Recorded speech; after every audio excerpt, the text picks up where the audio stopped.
want to welcome everyone to HR Trends with Friends. I am Tom Nichols, the host, alongside Glenn Donaldson, who is the Chief Customer Officer of Untitled HR and the President of the Americas. Today, we are extremely pleased to have Patrick here from the CFO Centre, here to talk all about attrition and really break that down to a granular level, understand what it's all about. We'll get into that in just a second. First off, a couple quick housekeeping items. As everyone saw in the invites, this is a 30-minute webinar. So we have a lightning round approach to it, where we want to deliver expert tactical advice from grade A professionals really quickly and efficiently. So that means there is no real Q&A portion involved here. We do want to hear, if you do have questions, please feel free to reach out after them or after the webinar, or pop them in the chat and someone will get back to you. Lastly, if your boss or a kid or dog barks and something goes on and you need to take care of that, don't worry, we have you covered. We will send you a recording in a follow-up email, so you can always take a look at it there. Or if you want to go back and check any notes and really see what was something that was said. On that note of being quick, let's dive into it. I'll hand it over to Glenn and Patrick, and take it away, gentlemen. Awesome. Thanks, Tom. For all the attendees, I'm just going to put a quick link into the chat there. So that's a link to an employee calculator. We're going to use that employee calculator for the first kind of segment of this talk, to really start to explore what those hidden costs are. But I guess how we want to kind of dive into this first is looking at an employee calculator that we actually designed at IntelliHR. It's not part of our software, but it was actually designed on the back of creating a business case for businesses to allow their HR people to present and understand what their hidden costs are around employee turnover, what that true cost looks like. And so obviously, there's multiple facets that make up employee turnover in a business, and there's such a a naive approach to understanding attrition and how people don't actually understand what makes up that true cost. So that's why we really ultimately put that calculator together.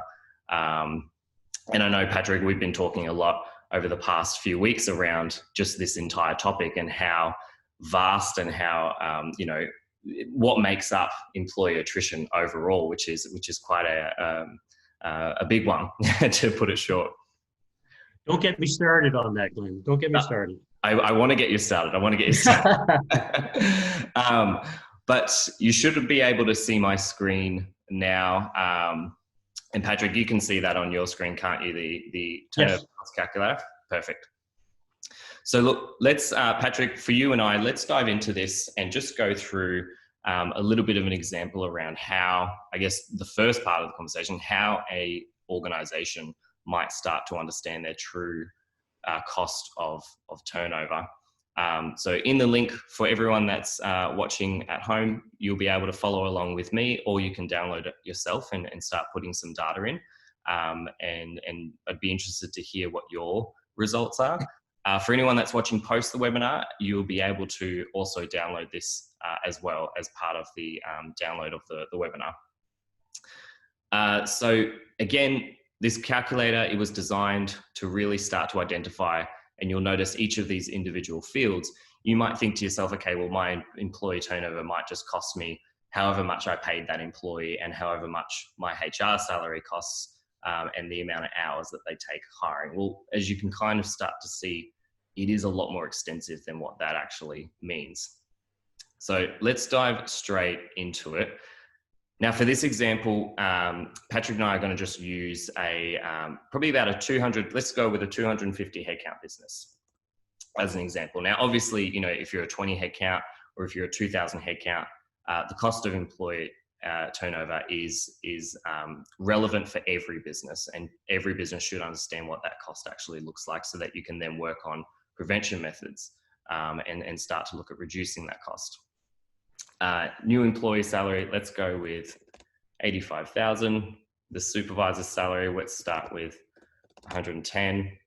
And the HR salary, let's go with 100. Now, current attrition rate. Patrick, what's a little crash course on a organization calculating their attrition rate? The source for this data is primarily from your payroll system, or for those in Canada, it'd be from your T1 summary.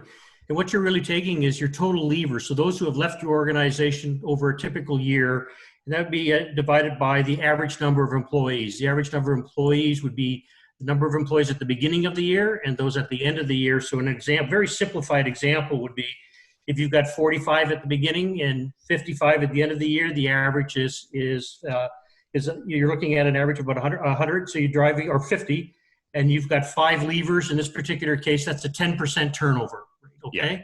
And that's what you want. These numbers are readily available. Yeah, yeah. And what would you see as kind of healthy attrition for an organization? Healthy attrition is probably around the 10%. Now, it depends on the industry as well. We have to be careful.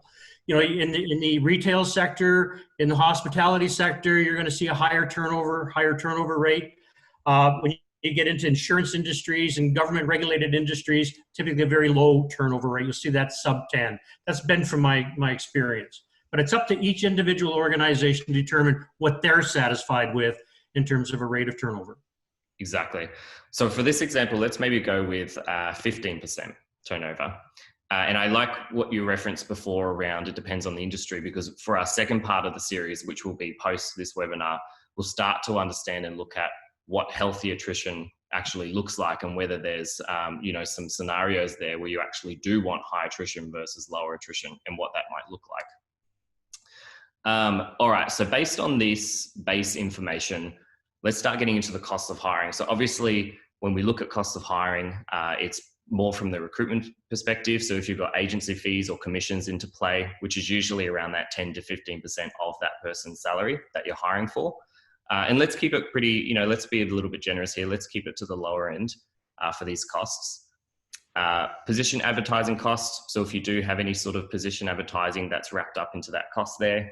Let's go with 1,000. Wage costs and time spent interviewing candidates. So how long is it actually taking for your team to hire people and interview people? Do you have candidate lunches and so on? Obviously in a COVID world where we're now doing a lot of this online, but a lot of that is taking time. I know personally for us as a business, hiring through COVID has been quite a big time reduction across the team or a time cost. So let's go supervisor, 10 hours, and let's double that for the HR person. Typically, obviously, HR would be doing a lot more in there. If there's any testing costs associated with that, so psychometric testing that you're sending out to start to benchmark your candidates, let's go with, and obviously we'd be doing the entire pool of candidates, which is typically around, you're looking probably around that 1,000 to 5,000 mark for the cost there. And then obviously other administrative work and so on. So whether you need to be having payroll set up or IT set up and things like that. And let's just go with a pretty low figure there of 10. So cost of hiring obviously is a hidden cost that not a lot of people consider when they look at employee turnover. If you are following along or you're doing your own process, feel free to, if there's any other costs there that you can't see represented that are specific to your business, feel free to just use some of these figures as a placeholder there. And you might have, zero advertising costs, but there might be other costs associated, particularly with your industry. And remember, when you're doing this, you're not looking at just the one successful candidate that gets hired. You typically could hire several candidates, and some organizations have the interviews to say, here's where you can improve yourself because you didn't make it with my company. Here's how you can improve yourself. Yeah. That takes time, and that all has to be accounted for at some point in time. Exactly. It's not just that one person you've employed, it's the 20 that went through the entire process. And particularly if you're quite a rigorous hiring process, actually having, you might end up with 4 or 5 candidates at the end. That's a lot of time investment across those 4 or 5 that goes unaccounted for. Onboarding and induction. So obviously this is a massive topic that we will get into in the next episode, but how you actually onboard that employee and the time investment that you put, particularly to achieve that employee's return on investment from a performance perspective. We know it takes, roughly 3 to 6 months for an employee to be performing in their role. So, the onboarding investment that you put into them is so vast and so important. So, you know, we usually say there's a typical minimum of 2 weeks of an onboarding period. Some companies that can go on, you know, into the months, if we really think about it, particularly now in obviously the new way of working, and we're decentralized now. But let's keep it to 2 weeks for the time being. You've obviously got other employee overheads. So things like if there's particular benefits and rewards that are initiated the very same day that they start in the business, you know, software, equipment, all of those things that make up that, you know, that entire employee overhead. And those are typically quite extensive. Let's go with 5,000 for that. Any sort of other onboarding and induction thoughts there, Patrick, around the hidden costs?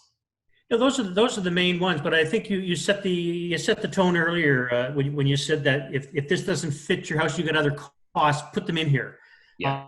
You can calculate that and put them in. Don't pay attention so much to the title. Put it in. If you've got other onboarding, induction costs, put them in there. The whole objective here is to come up with a very good value for discussion. Yeah, exactly. Yeah, I was going to say one number that sort of has jumped out and I've seen influence before is a relocation cost. Is Yes. one that isn't one for everybody, but that can be quite expensive when you're talking to me. You find the right employee, you want to bring them, you know, to your company. That's one that can spike in and really grow this number quite quickly. Oh, and it also depends on the position too. If you're moving up into the executive ranks, the C-suite, you're going to involve you may involve external shareholders. You may involve a team of people doing interviews. So the costs can begin to escalate quite high. Yeah, that's exactly right. I think a lot of the costs that we're putting in this calculator are more you know, generous to producing a smaller result. But as you're saying, Patrick and Tom, as the higher the level, obviously the higher the costs that are associated with that. Training, learning and development. So this is one that we typically see a lot of, you know, naiveness around whether this is included in the employee's cost of turnover. The amount of training and learning that an employee goes on within their first 6 months, you know, right through even to their 12 or their first 18 months on the job, is very extensive. If that employee hasn't yet gone through that employee return on investment from a performance perspective, there's a lot of cost there to the business. So orientation, on the job training costs, you know, that can obviously be training costs that they're enrolled into, but it could also actually mean the cost of training from other employees in their team, buddy programs, all of these things start to come into play. But let's say there's about an $8,000 training cost, with whether it's courses and so on that they're doing, or whether it's qualifications that they're needing to do. Wage cost of supervisor while training. So we typically see through a lot of our data, it's basically, you know, a minimum of 1 week training. That is quite standard across most industries. So, you know, let's maybe go with 40 hours across the lot. Usually employees are obviously a little bit higher than the supervisors. There's a lot of self-learning that's now out there for roles. But either way, let's keep it to the standard. You've also obviously got the cost of mandatory courses and qualifications. So depending on the industry, if people need, you know, working with children checks, if people need particular things like first aid courses and so on, obviously that all comes into play and is usually a business cost. So let's just add another 5,000 there. And then obviously the average per person annual training budget. So if your business has a training budget that's invested across your people, then obviously that starts to come into play. And also when it comes into play, is that effective from their very first day, or does that only come into play past probation and so on? So let's just go an average of 3 for that. And then the last one that we kind of see as making up that employee turnover cost is obviously the lost productivity of a resigning employee. So, you know, once that employee, so we've gone through more the onboarding perspective of what employee turnover costs are, but once that employee resigns, where's that productivity going? How are they starting to already offboard themselves? You know, we say minimum of 2 weeks with the notice. We could see this with 4 to 6 weeks, you know, particularly in C-suite positions. You're looking at obviously a lot more, a larger time frame there. So obviously everyone's a little bit different, but this one's quite quite an interesting topic around once that person's mentally signed off from the organization, what happens. All right, so once you've got all your data in there, the next page will have your costs. So if you are watching from home, interested to hear in the channel what you think the average cost of turning an employee over is. If you've got your own one open, you probably already know, because I'm sure you've scrolled down to the bottom to jump on it straight away. Gentlemen, what do we think it is? Any sort of hints or potential guesses? It's going to be a big number. I will caution people, though. I do want to focus on those last two boxes: training, learning, and development, and the opportunity cost. So from my experience, we're talking about voluntary turnover here. Voluntary turnover by nature is a surprise to the company. Yes. So whenever there's a surprise in a company, I consider this to be a negative surprise. There are a lot of costs we don't understand, right? You know, we're talking about, so when we look at this, I always say whatever this is going to produce is going to be a conservative number. It's going to be a lot higher. And I can talk about that a little bit later on. Yeah, good point. All right, let's jump into it. Well, in this scenario with the 80,000 employee salary, we can see a total cost of turning over a single employee is $61,000, which is pretty insane when you compare that to their cost of salary as well. And then obviously from a total annual cost, we're looking at 2.2 million. And that's also based on that 15% attrition rate. So a lot of this does tie back to what your actual base attrition rate is. And so if that's quite high, if you're looking at that 20, 30%, and let's just jump back up here and play with those numbers a little bit. If you do have a 30% attrition rate, obviously that vastly, near doubles the total annual cost of staff turnover. And then obviously from a intervention method, you want to look at ways you could actually reduce your attrition. So even just reducing it by 20%, has that cost saving of $1 million. So I guess that's kind of a little bit of a crash, course into how we see, the hidden costs of the employee turnover calculator. That calculator is free to use. So please jump on that link and investigate and understand what your own turnover is. But I guess what I want to do next and jump into, and Patrick, you're starting to allude to it as well, is based on these calculations, let's get into some and break down some of these questions around it. Is, with that number that you saw, is that similar to patterns of turnover costs you've seen in businesses before, Patrick? Absolutely. And actually, the numbers are actually higher. Yeah. What the tool does is it gives you the pure financial aspect of it. But what the tool actually does, when you present it to the either the supervisor group or the management group, they begin to look at this thing a lot differently. They begin to say, well, look, okay, we may have lost that one person. What's it done to the other people in a group of 5? Has their productivity decreased during this period of time? The answer is typically yes, it has. What about the morale? And then looking downstream after 2 or 3 months, am I at risk? Have I got a pattern here? And this is where the HR specialists like Tom and his group come into play, with the tools as to how you can, first of all, identify it, which is the starting point of what this tool does. It is a problem. I mean, I'll tell you, you talk about an ROI or a return on investment in terms of managing a specific element on the P&L. Probably your largest cost category would be your people cost. Mm-hmm. This to me is a very fundamental, what I call low-hanging fruit that we should be able to attack. There are specific issues that we can deal before we bring somebody on board, and then those that we do, the caretaker things that we bring them on as we brought them on board. So yeah, so I've seen these numbers a lot higher. But you're looking at 30 to 50%, which is right in the zone. Yeah, Tom, you obviously deal with a vast range of businesses as well, to more SMB size. Is this kind of an average cost that you're seeing, or what does it look like for you usually? Yeah, usually when we're doing these experiments, we deal with a ton of tech companies, and they operate a little bit leaner than obviously a company that's 250 as far as the trading budget. They're not afraid to reuse laptops. They're very crafty when they're going through their budget. So I think if you factor a couple of those together, we actually see the average cost more around 40K.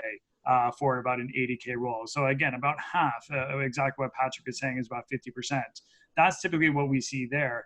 The big question that we say as well as a hidden cost is just because you're replacing somebody doesn't mean that they're as good as a person that went out, which is another factor that a lot of people don't consider, especially when you're talking like early tech companies. You have people that are also wearing multiple hats. So they're doing tons of different jobs, right? They might be running a webinar if they're in sales. They might be going to like tech TO conferences and networking there and waving the flag.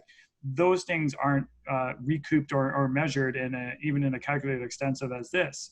So there's a lot of different factors that go into it. But when you're just talking that brass tacks number, we're seeing about 40K. Okay, yeah.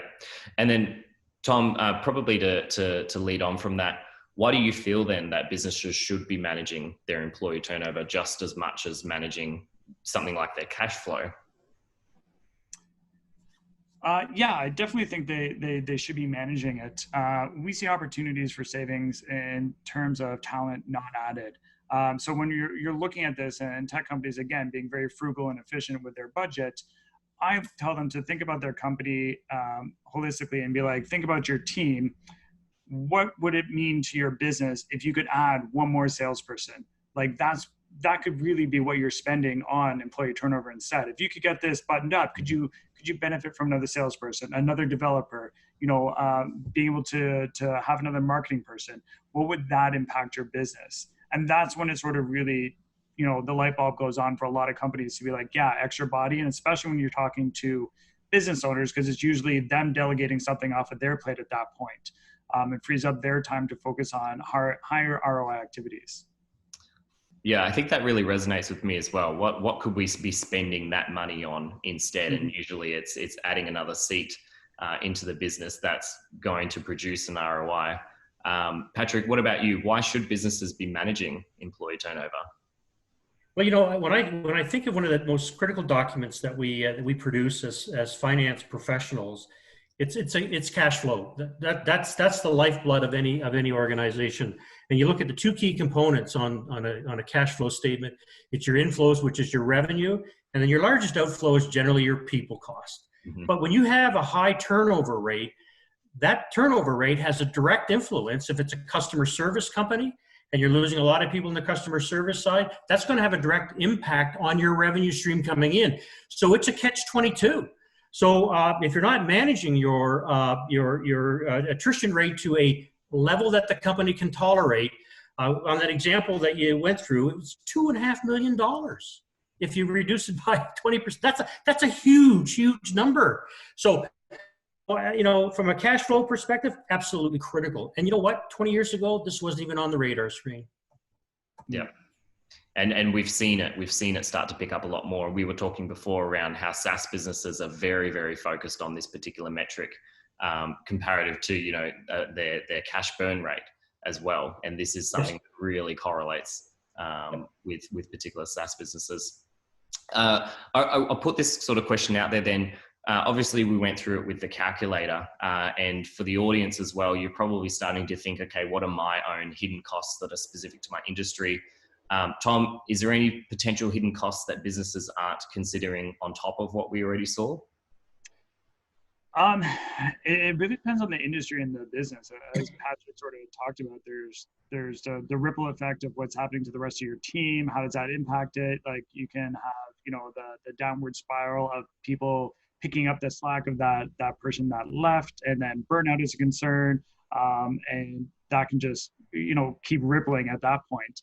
You can also talk about like salespeople leaving, like I said, like what are their contributions, their relationships, and their funnel can quickly dry up. So there's a loss of business opportunity there, maybe a negative effect in the market on, I was supposed to hear something back and never did from you guys. That can easily sort of poison a well in that sense and sort of start a reputation. So there's tons of different ways. It really depends on your business and what the role is.